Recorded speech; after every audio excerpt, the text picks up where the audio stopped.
Anyari sa Barangay Ginebra nangamote ang opensa at depensa. Coach Tim Cone nag-walk out sa pagkadismaya sa Barangay Ginebra. Nanggulat naman si Sistan sa kanyang long 3-point shot. So eto na ang bakbakan ng Meralco Bolts at Barangay Ginebra. Target nila na panatilihin ang kanilang winning streak para sa pangatlong panalo. Naghahabol naman ng panalo ang Meralco Bolts. Same starting five para sa Barangay Ginebra. So first quarter, mainit agad ang opensa ng Meralco Bolts. 5 straight points agad ang kanilang naitala sa pangunguna ni Aaron Black at Mendoza. Unang puntos naman ng Barangay Ginebra manggagaling sa free throw ni Pinto. Susundan naman niya ng step back jumper ni Jamie Malonzo. Pero aggressive nga itong si Aaron Black at Jolo Mendoza to the basket. Magbabaon pa ng 3-point shot si Chris Newsome. Kaya naman early timeout si Coach Tim dahil abante na ng 6 ang Meralco Bolts. Hindi naman makapaniwala sa tawag ng referee si Pinto matapos niyang mautakan sa depensa si Chris Newsome. Pero Alain Maliksi mainit agad. 5 straight points agad ang naitala para sa kanyang back-to-back basket. Timeout ulit si Coach Tim. Napa-walkout na lang dahil sa pagkadismaya sa depensa ng Ginebra. Matapos ang timeout na yan,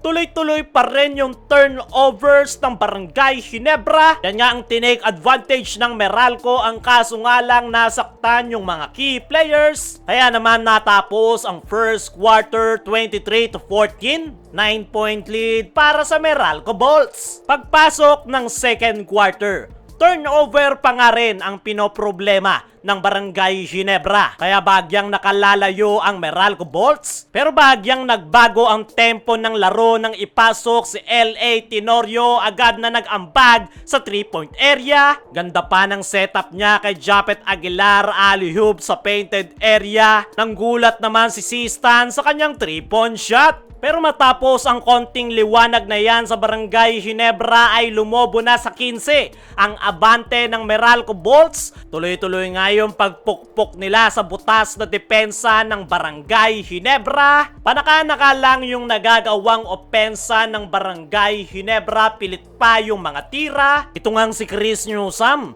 pinaglalaruan na lang yung depensang ibinibigay sa kanya ng Barangay Ginebra. Coach Tim Cone dismayado sa kanyang kupunan. Halos ayaw nang mag-coach at tinititigan na lang yung kanyang mga players. Paano ba naman? Easy basket na lang sana sa fast break, turnover pa. Malonzo nakapagtatala na ng 5 turnovers, mas mataas pa kaysa sa kanyang puntos. Kaya naman natapos ang first half 27-46. 19-point lead para sa Meralco Bolts. Kaya gamit ang ating sponsor na 1xBet. I-click mo lang ang link sa comment section, mag-register at ilagay ang ating promo code na 1xBallers. Mag-deposit at matatanggap mo agad ang 7,000 bonus galing sa 1xBet. Pagpasok ng third quarter, unang bubutas itong si Jamie Malonzo para sa Barangay Ginebra. Pero grabing 10 straight points nga yung sagot netong Meralco Bolts. Mainit na rin yung kanilang 3-point shooting. Kaya naman lumulobo na sa 27 ang abante ng Meralco Bolts. Kaya naman doble kayod na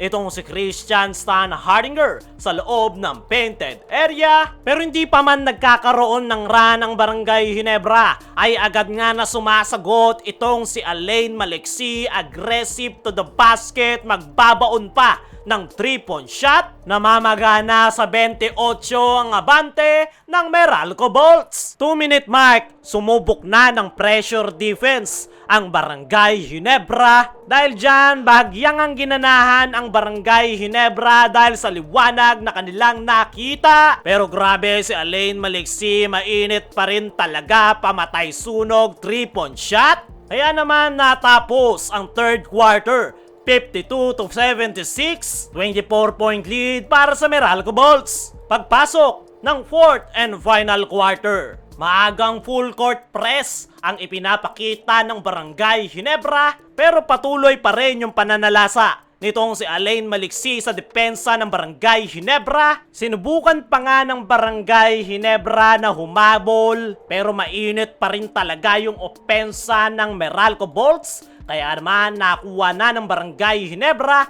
ang kanilang unang talo ngayong Philippine Cup.